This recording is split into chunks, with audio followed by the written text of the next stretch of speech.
সকল ভয়ভীতি উপেক্ষা করে নির্বাচনী দায়িত্ব পালন করতে হবে। একটি নজিরবিহীন নির্বাচন জাতিকে উপহার দিতে হবে।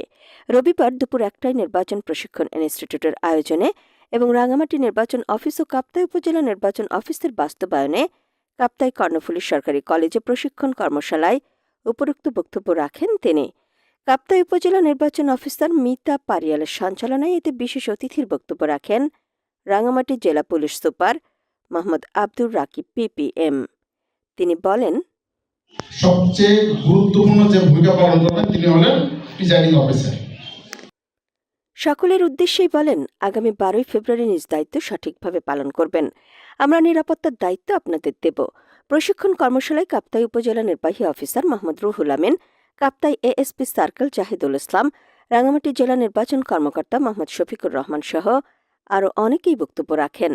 এছাড়াও কাপ্তাই সহকারী